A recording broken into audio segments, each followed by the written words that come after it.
aperi umwaka ushize yari ifite izamu ryoroshye cyane hari ukuntu Adolphe Debriaga ukabona baramushose ukuyemo agahita aryama bakabanza bakaza ngo baje kumuvura kugira ngo ayikoreho pressure ariko babwibona ko bari kuba muri surviving mode bari kuba ari ibintu byo kurokoka ariko ubona menace ihari izamu twese twari tuzi ko Claude na Kagege ku rwego rwa shampiyona y'u Rwanda they are the best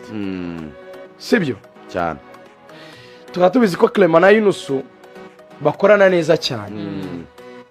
twese twari tubizi yuko APR ifite umukinnyi w'umumediateur yitwa Dauda twese twemeraga ko APR yari ifite ruboneka mwiza ku munani ariko APR yari irwaye 10 yego APR yarwaye ni mirimo bazanye byaranze sezo yose Memeri Dawo byaramunaniye completely baragerageza bashaka n'ibindi bisubizo Memeri Dawo barati mureke tumukuremo tujye dukoresha Sekiganda na Dauda na Ruboneka noneho nabwo usanga iba equipe ikinira hagati cyane kubera ko ntifite Lovre numero 10 ngira ngo uri kumva none icyo ndi kuvuga APR mu gushaka igisubizo yagiye kuzana Traoré Lovre numero 10 cyane ibyo nibyo bita gushaka igisubizo umukinnyi probably ushaka kuza kwa upgradinga aho wari urwaye nk'ubu APR sezishize yari ifite Kiwanuka expectations ze ntizigeze zigerwaho Kiwanuka ari yigeze kugera nk'amezi 2 yaciye ibintu rigoga muri mu gikombe bakwema Ice Kigali muri Peace Cup mu gikombe cy'amahoro yashwanyaguje Ice Kigali yigeze kugera nk'amezi 2 ahandi hantu yabaga ari umukinnyi navuga ngo ari hasi ari hejuru yazamutse yamanutse yigeze agira nyine icyo kintu cyo kugira nivo yoza ariko n'umutoza akaba yarabishinjwaga kutamushyira mu kibuga harano byageze nawe ukabona Omedi nigeze amitinga expectations we navuga yuko rwose tigeze urabizi ko barafinda n'umukinnyi wari uri hasi cyane muri ibi bihe mu magambo magufi APR yarwaye impande muri sezishize bigaragara pe bitari byo guca ku ruhande niyo mpamvu afaga erega no kujyana watara ku ruhande nibyo nkubwira no kujyana watara ku ruhande bakazana iki gitipe baguze cyataka William Togwimere yego William ntureba ko bamuguze ariko William Togwimere ntabwo ari umwataka navuga ngo w'igitangaza n'ubu APR nayibabwira ngiye gufata icyo bita majority of best players bagomba kwiganza muri equipe ntago nababwira yuko mwakimuye ikibazo cya nimero 9 cyo kora ikiza nuko mufite chance yuko na watara wenda yahakina iki cyo wenda kibahereza kandi kantu Fidare wenda mbare yuko ari umwana muto w'umunyarwanda ariko nabonegereje kureba ese ko Clement yagiye Maduzo yaza akarusha Clement cyangwa wenda yagera kuri niveau surwane bazanye yakemuye ikibazo cya mwizamu yego ese Traoré azareponda kurusha Memeri Dawo cyangwa Memeri Dawo uyu n'umwaka wo kwigaragaza ese Michel baguze mu winga arakemura cya kibazo muri wing wenda ku buryo uwatarashobora kujya kuri point wenda bagafatanya yego na APR mbajije ngo ni cye kintu APR yakemura muri no season wenda twagize n'amahirwe n'umuyobozi yatwumvaga APR yari kongera no gushyira investment muri role ya nimero 9 ukomeye cyane hari ibintu twebwe tutajya tubwizanya kuri mu Rwanda buri umukinnyi ukomeye agira ibintu bimuranga bitajya bitandukana nawe reka nk'urugero nk'urwa Boko Tarabama umukinnyi ukomeye adesida match adakoze igitego cyiza kurangiza umuhango anakwizigira bimwe ngo twatsinze 4 ugashyiramo icyakane cyangwa twatsinze 4 ugashyiramo icyagatatu twatsinze 2 kubusa twadomine ariko kuri rutayizamu wenda ngo watsinze igitego cy'umutwe bahinduye cross tereka umutwe wagiye kuri score sheet ariko ngo tugene ngo yatsinze ngo numwataka ugasanga ukinnye sezo uri umwataka ariko ntabwo ushobora gukora ibitego byibura 15 kandi uri nimero 9 bane bakubeshye buratugwe nta kintu cyo cyatara bazagukorera ntabwo nakubekiretse niba yari sezo ya mbere wenda kugira ngo menyere ariko upgrade mba nshaka kuvuga ni urabona nka watara mu gihe amaze muri APR he has upgraded the striking line hari itandukaniro rye n'igihe APR yatakishaga abanyarwanda gusa murayibuka iyo APR y'abanyarwanda gusa watara ashobora kuba hari ukuntu wenda atihuta cyane bikabije ariko watara afite ubwenge bwinshi cyane imbere y'izamu watara akunda gushota mu izamu watarakunda kugerageza akora attempt nyinshi no kuvuga ngo izo instinct ibyo bintu urabibona ko he's a player ufite ikintu gitandukanye n'icy'abandi mu buryo bw'imikinire muri ekipe. Ushobora kutavuga na wenda ngo ni igitangaza cy'umuhinga wenda nkagira umugisha, bariya bo ni ibindi bintu, ni iyindi nivo. Ariko muri nivo y'abakinnyi b'abanyarwanda cyangwa bo muri APR, reka kabishywana na ba top scorer wa shampiyona, afite ikintu kiri unique cyo kugerageza kenshi cyane gupima muri cadre y'izamu. Hari abantu rero bagira ngo icyo kintu ni ikintu gisanzwe. Niba uri muri zone z'abataka, icyo kintu, iyo profile niyo navugaga. Wa muntu ubona mu bandi ukabona aranyuranye, yego, wa muntu ureba ukabona arisa, ukabona imikinire ye ntifite ahantu ihuriye n'iy'abandi, ni Jigwiba, niko nabivuga. Niwe nabonye mu bakinnyi bose ejo bakorewe presentation. Jigwiba niwe ukora difference igaragara. Yego, nkuko baheruka Ruvumbu. Yego, wabavuze nyine kuko byagenda koze Ruvumbu ahantu ari ukuntu ari ubu byadusabye ibyumweru bibiri ngo twemere Ruvumbu. Ruvumbu yaje muri Rayon Sport y'uyu mugabo wahoze muri Gasogi, Igibukasa, muri ya shampiyona yakinwe mu buryo bw'amatsinda. Se wirukanye yindi yabereye mu Bugesera, warabyibuka muri Covid. Ariko iyo ataba Rayon Sport yarukanye muri Rayon Sport, yaraje ararwaza abagera ba 8, ariko waramureba gukavuga ati uyu muntu ntago ari umuntu mu bandi, ukabona nyine hari iyo distinction ikabije. Ntabwo rero njye navuga yuko bakongera imbaraga rwose muri qualité mu myanya 3, mu center back wundi se president ko yavuze ko isoko bamaze kurivaho, bararemoye. Yavuze niyo bitangaje, yavuze ko barisoje. Yego, yavuze ko barivuyeho, ariko nibura mugani bagize iyi mikino bakinnye kongeraho Sekafa Kagame Cup, nubwo ari rushanwa rizakinirwa mu Rwanda. Ntekereza ko ku makipe yo mu Rwanda yifuza ko icyo gikombe cyasigara inaha, ariko nibura bizabafasha no kumenya uburyo bagiye kwitegura, yaba ari Confederation Cup ndetse na shampiyona umwaka utaha w'imikino utegerejwe gutangira mu kwezi kwa 9. Mukanya Rugaju yasaga nukomoje ku ikipe ya APR yo kwizigira, yakinye umukino wa gicuti wa kabiri n'ikipe y'Intare, kuko uribuka ko wa mbere bawukinnye biba 3-0, 4-0,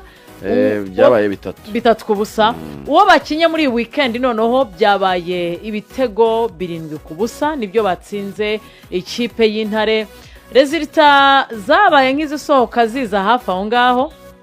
Mbona abantu benshi barimo baratrolinga bavuga bati se mwebwe murakina mugakina n'Intare. Ni ibitego byatsinzwe na Rubuguza, Fidari atsindamo 2, Traore atsindamo igitego, Kagege, Wataha, Togwi. No kuvuga ngo imyanya yose yari ihagarariwe mu bitego 7 byatsinzwe. Ibitego 7 byatsinzwe. Ikipe ya APR Football Club ngira ngo uburyo bwo gukina n'ikipe nto nabwo bubaho mu buryo bw'imipangire cyangwa se mu buryo bw'imitegurire ya ekipe. Gukina na ikipe ntoya hari uburyo nyine bifasha umutoza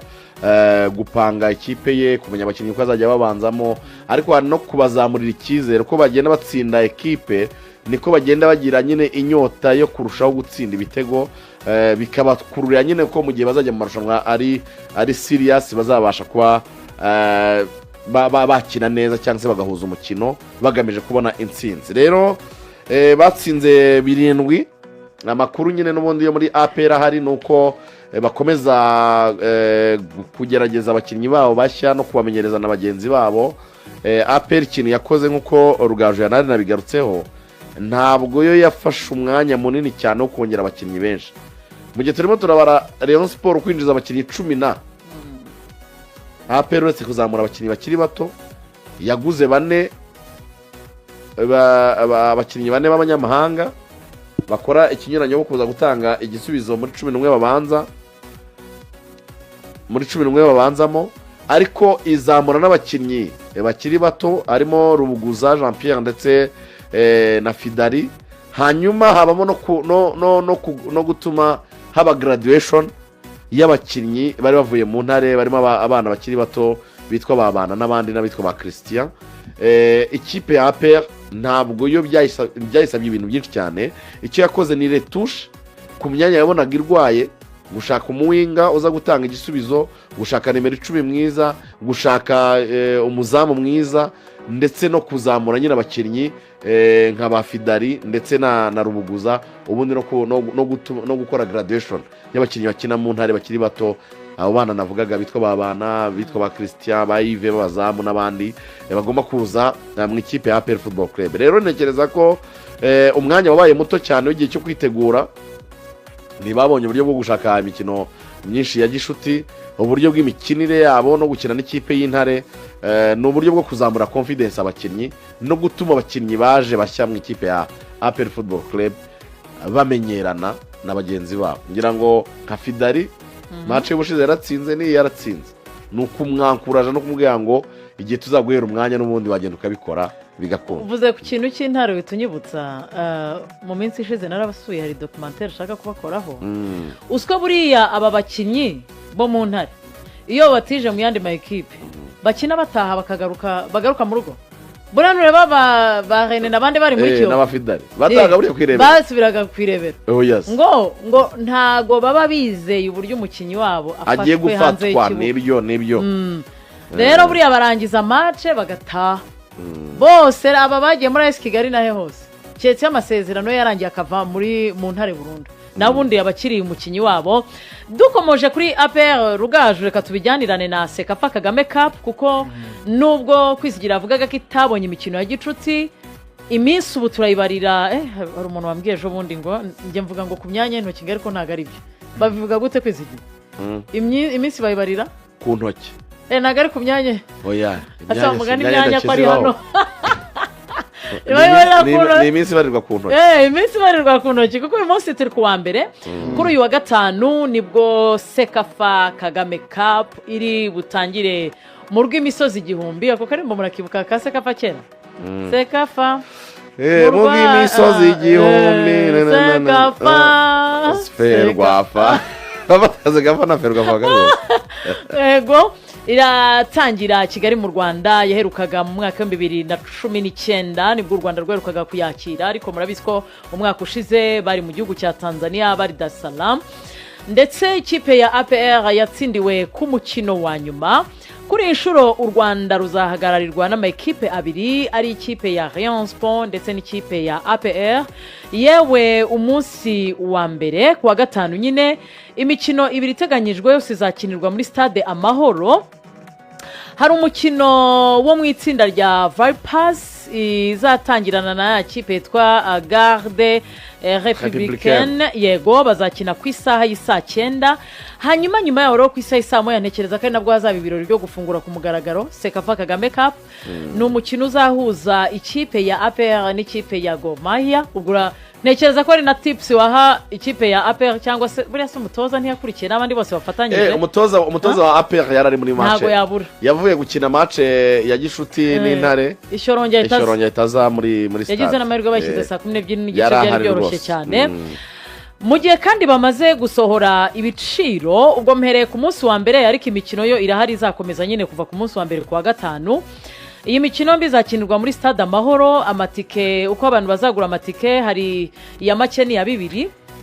muri APA hanyuma hasi ni 2,000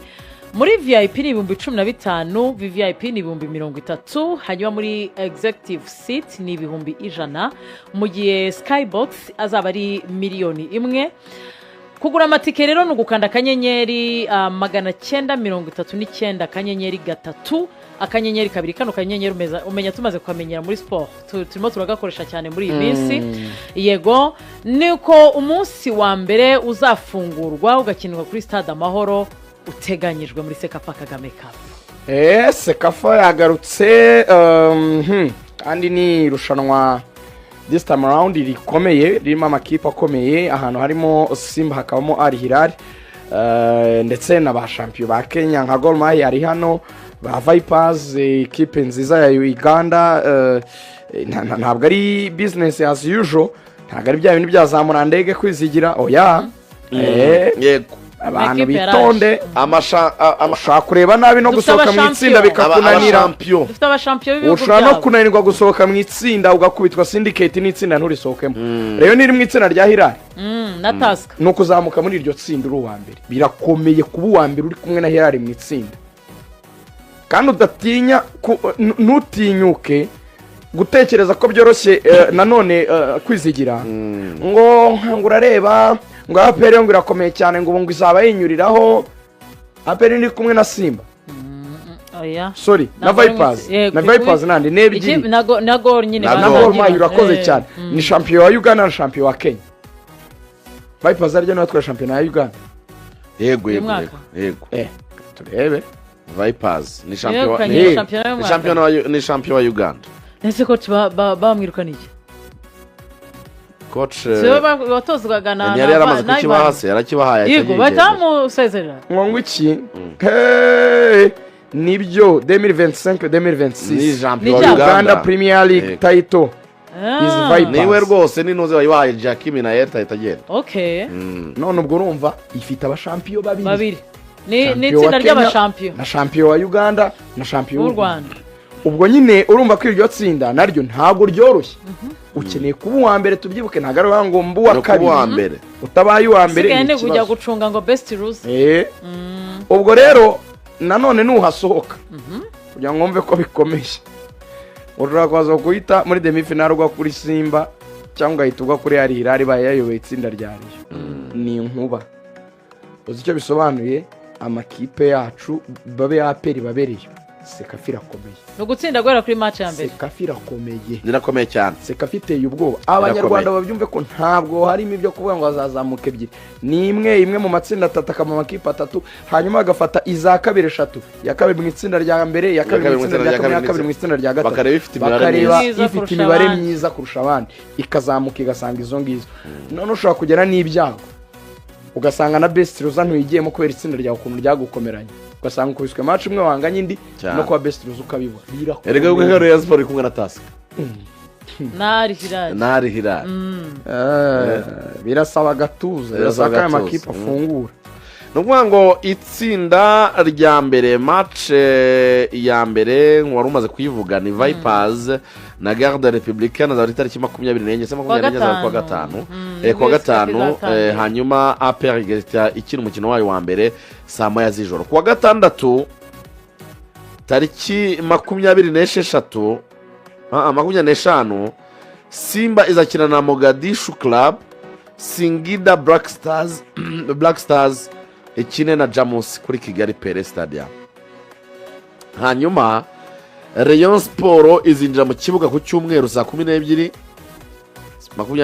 ku cyumweru 26 izakina na